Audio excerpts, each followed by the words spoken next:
말씀 마가복음은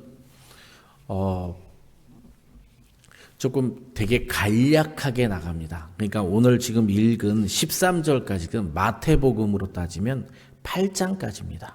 그런데 이 분량이 작던 크던 제가 어렸을 때 이 사복음서를 느끼는 것 중에 하나가 약간의 그 사복음서에 대한 불만은 아니고요. 좀 어려움이 있었습니다. 그냥 왜 네 개나 복음서가 있나?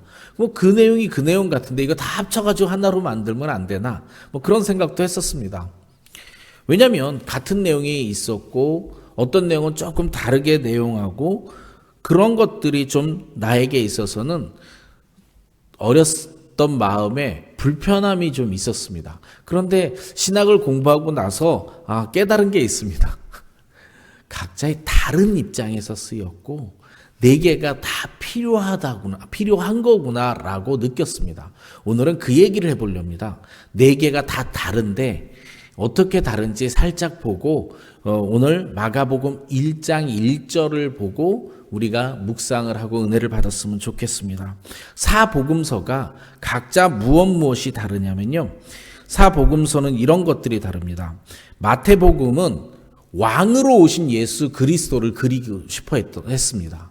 그 다음에 마가복음은 종으로 오신 예수님을 그리고 싶어 했고 누가복음은 인간으로 오신 예수 그리스도를 그렸습니다. 요한복음은 예수님을 신으로 그려놨습니다. 그래서 각자 입장이 다르게 그려놨고 초점이 다릅니다. 그래서 스토리만 보면 비슷할 수도 있지만 각자의 초점으로 보면 사복음서는 각각 다 다른 사복음서입니다. 마가복음은요. 이 마가라는 사람을 조금 알아야 되는데 헷갈릴 소지가 많이 있습니다. 이 마가복음은 사도행전으로 가면 또 요한이라는 이름으로 씁니다. 이유가 뭐냐면 마가라고 하는 건 로마식 이름입니다. 히브리식 이름은 요한이에요. 그래서 마가는 마가라 불리는 요한이라 이렇게 설교하시는 목사님들도 있습니다. 왜냐하면 요한이 많이 나오잖아요. 그래서 이 마가는 마가라 불리는 요한입니다. 어렸을 때 또 하나요. 제자들 12제자들 잘 못 외웠으니까 마태, 마가, 누가, 요한 다 예수님의 제자인 줄 알았습니다. 마가는 예수님의 제자는 아닙니다. 마가는 예수님의 제자가 아니죠. 마가는 어떤 마가냐면 우리 그 마가의 다락방에 나오는 마가입니다. 그러니까 마가의 다락방에 120명이 모여서 초대교회가 시작했거든요. 그럼 마가의 집에는 120명이 들어갈 정도로 크죠. 좁은 집에 다 들어가서 빽빽하게 만질 수도 있지만 어쨌든 집을 갖고 있는 부유한 사람 중에 하나입니다. 그래서 이 마가는 그런 사람이고요. 이 마가는 바나바의 생질입니다. 생질이라는 용어는 누나나 여동생의 아들입니다. 조카 중에 하나인데 바나바의 생질입니다. 그래가지고 바나바가 사울일 때 선교팀을 꾸려가지고 1차 전도여행 때 이 마가가요 되돌아갑니다. 예루살렘으로 되돌아가요. 힘들어서 되돌아간 걸로 추정합니다. 그래서 2차 전도여행 때 바나바가 같이 우리 합류시켜서 하자 그랬더니요. 바울이 이런 얘기를 합니다. 그런 자와는 함께 할 수 없다. 성경에 그런 이름도 안 써 있어요. 그런 자와는 함께 할 수 없다라고 이야기합니다.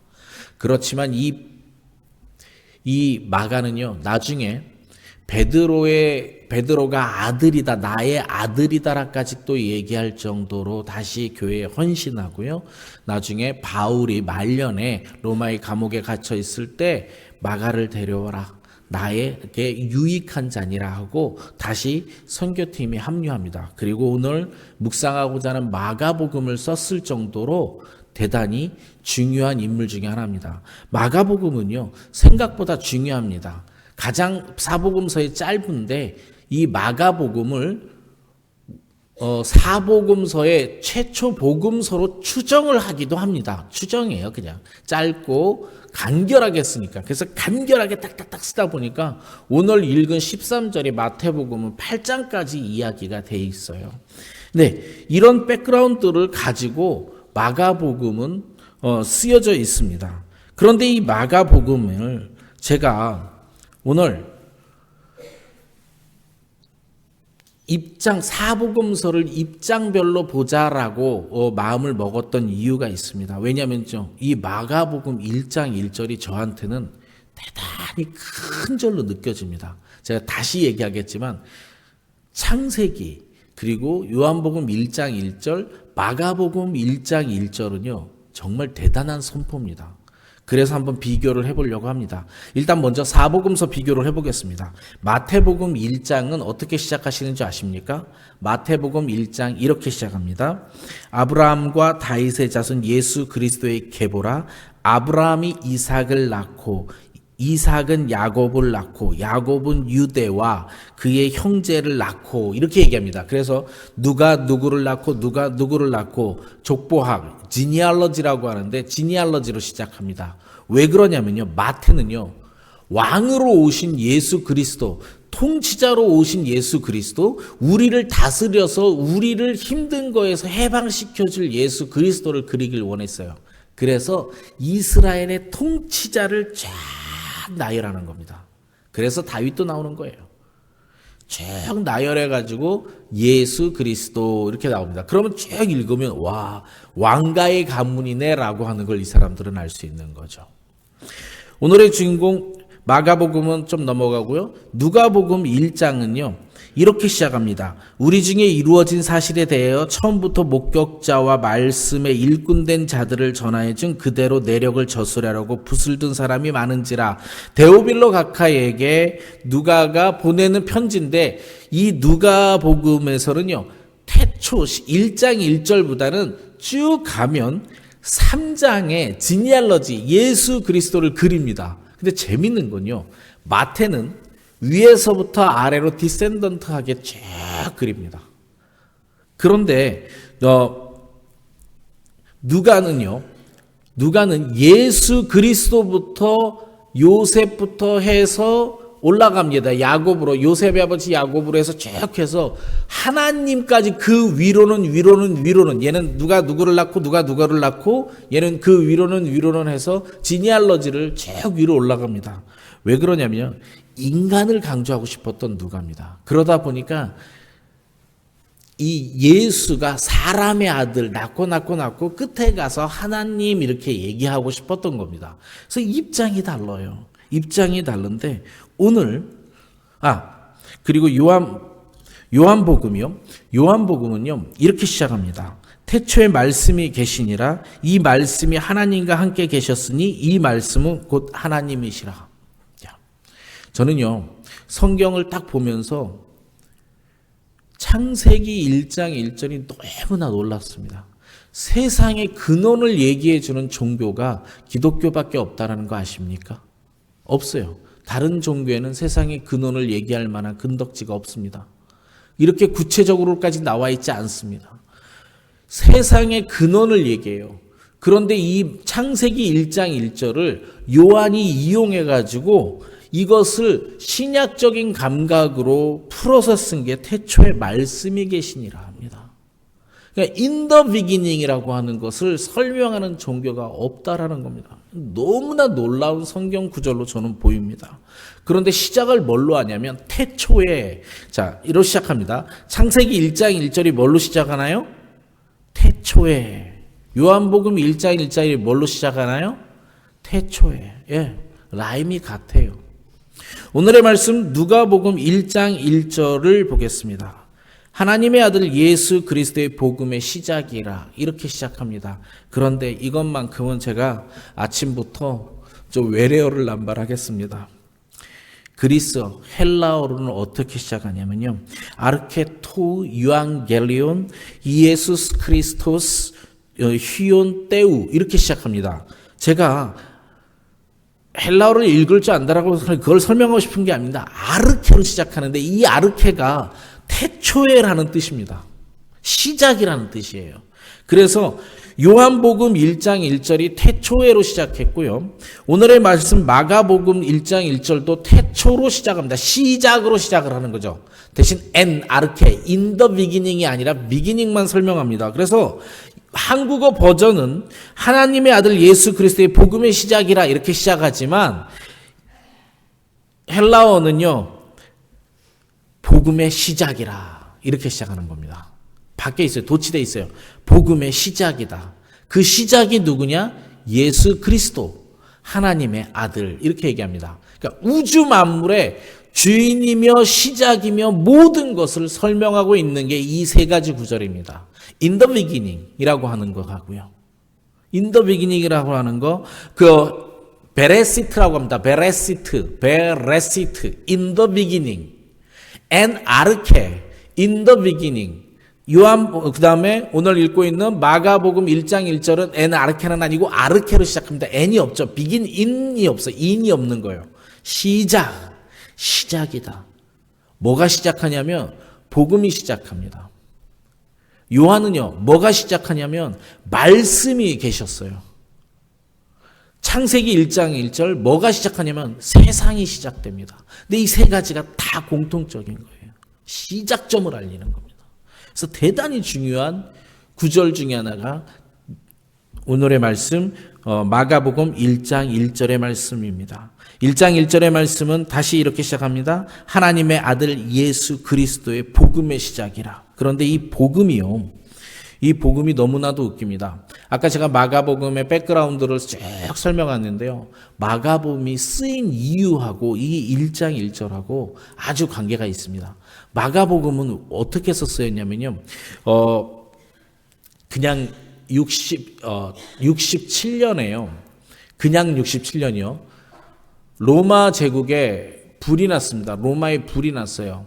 근데 낭설이지만 로마에 불이 난 게 황제가 시상이 안 떨어서 불질렀다라는 말도 있고 그냥 아니라는 말도 있습니다. 이거에 관계된 그 로마의 대화제에 오직했으면 영화와 소설이 있죠. 소설이 먼저죠. 코바디스가 이 로마의 대황제에 로마가 불난 거를 배경으로 하는 소설입니다. 그런데 이 불이 난 다음에 문제가 민심이 해결이 안 되니까 로마 황제가 그 당시 신흥 종교였던 기독교에게 책임을 돌립니다. 기독교가 불질렀다. 소문을 냅니다. 그리고 기독교인을 잡아가 박해를 시작한 게 로마 대화재 사건 이유입니다. 이게 AD 67년 정도의 사건인데요. 이때부터 박해가 시작됩니다.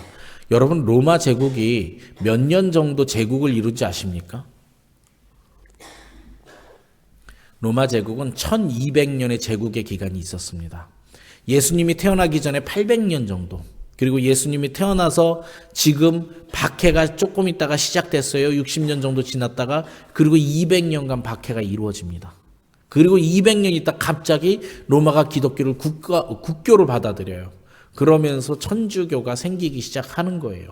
자, 이런 배경에서 박해가 시작됐어요. 그러니까 누가가 글을 써야겠다고 마음을 먹은 겁니다. 왜? 박해를 받는 그 기독교인을 위해서 써야겠다라고 시작한 거예요. 그래서 마가는 1장 1절에 복음을 선포합니다. 왜 복음을 선포하냐면 이 복음이라는 게 뭐냐? 유앙겔리온이라고 하는 단어로 쓰였는데 유앙겔리온은 굿 뉴스입니다. 그냥 일상생활에서 우리가 기독교 용어로 써서 복음 이렇게 얘기하는 거지 일상 용어로는요 굿 뉴스예요. 그러니까 이 지금 헬라어를 하는 사람들은 굿 뉴스야. 예수가 굿 뉴스의 시작이래요. 굿 뉴스의 가장 좋은 건 뭘까요? 나라가 바뀌는 거예요. 지금 로마 황제가 우리를 핍박하니까 나라가 변하는 것, 그것이 새로운 왕국이 오는 것, 메시아 왕국이 오는 것, 그래서 이것을 유앙겔리온, 굿뉴스로 이야기를 하고 있는 겁니다. 그러니까 핍박받고 있는 사람들한테 복음이 시작되었다. 이것을 전하기 위해서 쓰여진 것이 마가복음입니다. 그런데요, 이걸 잘 묵상해 보면 참 애석합니다. 이 이후로 200년간 로마가 기독교를 핍박했어요. 그러니까 이 마가복음은요, 사실은 쓰여진 목적이 너 근심 말아라. 모든 걸 예수님이 해결해 줄 것이다. 그게 아닙니다. 핍박을 잘 견뎌내라입니다. 순교를 각오해라, 이런 얘기입니다. 그러니까 무엇에 포커스에 맞추냐면 예수 십자가 사건에 포커스를 더 맞춥니다. 왜요? 예수님이 이 땅에서 인간을 구원하기 위해서 순교하는 모습을 강조해야 이 핍박에서 더 잘 견딜 수 있는 겁니다. 그래서 핍박은 앞으로 좋은 날이 있을 거야를 강조하고 있는 것이 아니라 앞으로 우리가 읽을 마가복음 전체는요, 예수 그리스도의 십자가에 훨씬 더 포커스가 맞춰져 있고 이 땅에 섬기러 오신 예수 그리스도의 포커스가 맞춰져 있습니다. 그리고 우리들도 그분을 따라서 잘 견디자, 승리하자, 비록 순교할지라도라고 하는 메시지가 숨어져 있는 겁니다. 1장을 시작하면서 마가복음 전체를 그리고 싶었던 것은 이제부터 우리가 읽어나갈 마가복음은 그런 내용들입니다. 십자가에 훨씬 더 포커스를 맞춰져 있습니다. 그리고 오늘 아침 우리가 묵상할 것은 다시 유앙겔리온으로 돌아와서요. 복음이요. 왕이 바뀌는 복음이요. 그런데 이 유앙겔리온에 왕이 바뀌는 복음이 하나 있습니다. 로마의 황제는 바뀌지 않지만 우리의 통치자 예수 그리스도가 이제 시작되었다. 그러니까 내 안에 삶의 주인이 너가 아니라 이제 예수 그리스도로 바꿔라. 그게 시작이다. 그것을요, 창세기 1장 1절과 대조시켜버리면 이렇게 되는 겁니다. 하나님이 창조 질서에 맞게 우리의 삶도 예수 그리스도의 복음의 질서에 맞게 살아갈 때 우리는 세상의 질서에 맞는 아름다운 삶을 살아갈 수 있다라고 전하는 메시지가 마가복음 1장 1절입니다. 마가복음 1장 1절 다시 한번 우리 큰 소리로 한번 낭독하고 말씀을 묵상하겠습니다. 1장 1절 함께입니다. 시작. 하나님의 아들 예수 그리스도의 복음의 시작이라. 아르케토 에반겔리온. 아멘. 잠시 우리 묵상을 하고요. 1분 정도 묵상하고 제가 기도하겠습니다. 하나님 아버지, 하나님